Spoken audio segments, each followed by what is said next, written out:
Radio Network. For goodness sake, have you ever asked a teenager or even an adult, how you feeling today? And they go, I'm fine. Fine can mean like 600 things. We don't answer honestly. If we even start with that simple concept about how do we start to answer honestly about our own emotional lives, you realize this is going to take a little bit of work. And just like a muscle, you have to practice. And you can do that in fun ways.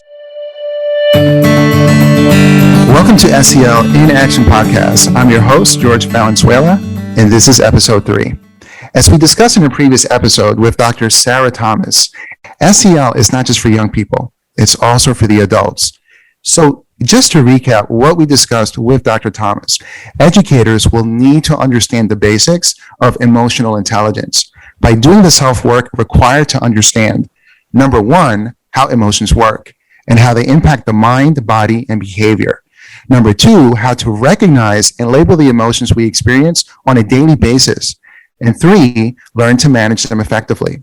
I promise you, we can't take the lead learner approach when it comes to emotional intelligence, meaning we can't learn along with the kids. This is internal work we need to do on ourselves before doing it with children or other people. Otherwise, we can do more harm than good.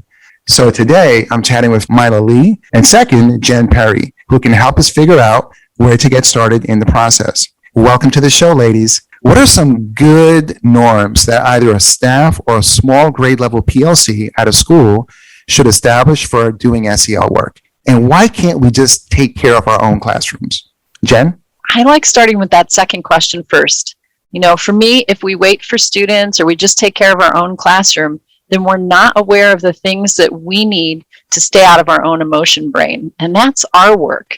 And it's in concert with the larger culture. And so schools really need to create psychologically safe spaces for us to do that work because our emotion brain is reactive, not reflective. So norms are essential. I think I can follow up with what Jen said. I was thinking about Dr. Sarah Thomas and just thinking about what she shared in her ISTE talk. She said, when you have that peer-to-peer collaboration with students, she said it works amazing because they are able to actually work together and exchange more freely. But what she also pointed out, and I totally agree with, is that the same thing can be said about us as adults.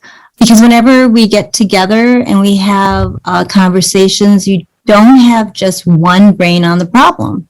You have multiple brains on the problem. And really, it's more important that we go beyond our classrooms. And that's what Jen pointed out, and connect. And that's actually an opportunity to share our stories and have someone else listen to our stories, and we can listen to each other and grow together. And in a way, we grow our profession collectively by doing that. So we just really can't stay within our own classrooms. And that's one of the reasons why I invited you, Myla. You really have a keen understanding of what it means to work with other colleagues. I've been knowing you a few years and have seen that in action.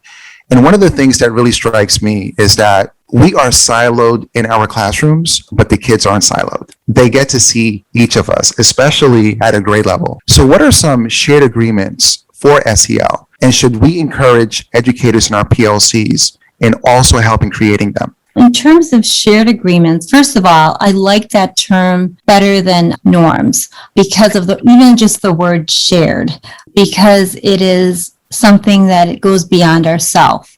So when a staff collectively develops shared agreements, and we call it that way, I also like calling it community agreements.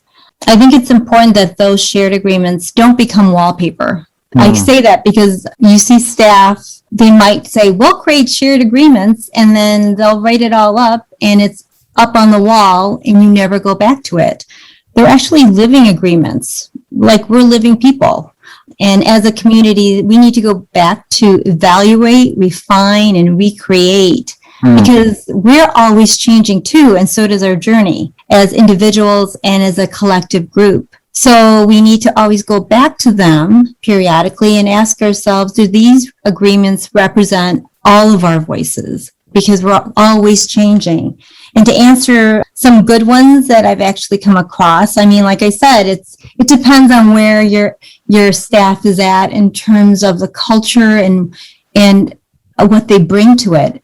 As a as a collective voice. I like the one that says, take care of yourself. Because I've seen that in a couple of staff where they might have all these like different agreements, but the last one says take care of yourself, and whatever that might look like, sound like, or feel like. And one that I got from one of Elena Aguilar's webinars that I attended last summer was expect messiness and commitment. So you're going to become self-aware and know that you're going to have a responsibility to make a commitment in this space. So those are my two favorites. That's why I love listening to you. And so take care of ourselves. That's a great point. And Jen? Yeah, I'm going to pull on two things that Myla said. The first one is, how do we get all voices included in our shared agreements? And there are a couple of standards that I like to live by. The first is emotions before learning. You have to get through that emotion brain before you can get to the part of the brain that allows you to really sit and learn and listen to the people around you. So doing that first. The second one for me is assume positive intent. You know, people want to be happy. They want to avoid struggle. And if we can assume positive intent in our colleagues and the people around us, even as they make mistakes, that is a really important norm for me. And the third one in that series is to set really clear ground rules. I think those three things help elevate voices in ways that move us towards shared agreements. And the other thing I wanted to pull out of what Myla said is this idea of shared agreements being living documents, living engagements. And one of the things that I found really helpful is to integrate your agreement into processes, right? So when I was working as a program director at a non-for-profit, we developed a personal care plan that was a lot like a shared agreement. I was running a community-based juvenile diversion program and 2 non-secure detentions. So self-awareness was an essential skill. We came across trauma all the time. And so our shared agreement was a care plan that we shared both in supervision and with our teammates that supported our own wellness. And it looked at things like, how do I like to receive information? That's a really important piece to share with your teammates. Who can I go to for support? And we also included things like, how do I stay grounded in my why and my values? What is a phrase or a word that can help bring me back to that groundedness? And how can my teammates help support me in that?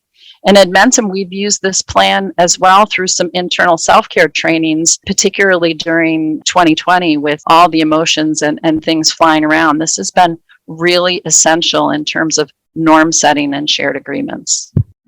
Thank you so much for that insight. And so, Jen, can you share an SEL success story from either your own practice or from your journey where you've seen the adults really get a good handle on their own SEL, but also for making it systemic in their schools, or in their school, I should say? Yeah, absolutely. I'd love to tell you this story because, you know, this past 18 months has been so unexpected. When I was hired by Edmentum to work on social and emotional learning curriculum, we thought that would be all external. But then George Floyd was murdered. We had the pandemic. We have all the mental health needs. And what happened is we began to want to emulate the work that we were asking and seeing schools needed to do. And so I ran emotion groups to process feelings for our own employees. And then I did that externally for a number of educational groups where we created a safe space to sit with the emotions of the moment. And mind you, our company, just like the rest of the nation, runs the gamut of opinions on that. And so creating a space that was really rooted in safety and norms to unearth some of those emotions was incredibly powerful. And we did a lot of deep listening to other stories. One of the things that came out of that was people saying, I didn't know other people felt this way. But that was really, really important because the next step was to start to unpack things like implicit bias, people's mental health needs, coping skills, and all or nothing thinking. And in order to do that well so that you didn't alienate people and people could work from where they were, we had to get through that emotion piece. And I am so proud of the work that I saw staff doing, just taking a few minutes or an hour during a week to really engage in that, and certainly proud of the fact that schools around the country and our own setting created the space to do that. And the other thing I would say that is, even in the process of that learning, we had to loop back to the emotions, because when you learn about things like implicit bias, that's going to raise a whole nother set of emotions, and you have to always sort of check back into that and continue to move forward. And it's just really, really important. 30 years ago when I started work, the message was, leave your emotions at the door. Just go in and sort of robotically engage in your job. And we just can't do that. We're more productive when we recognize how we're feeling. I'm loving everything that you're saying, because it's a journey. It's not just 5 competencies. It's not just what we see in a blog or hear from a speaker. It's what's happening in my context, and what are the right strategies and things that we can do together to do a good job for ourselves first, right, Myla? And for our kids. And that wraps up another great conversation. Thank you, Myla and Jen, for being on the show. Until next time, this is SEL in Action Podcast, and I'm Jorge Valenzuela.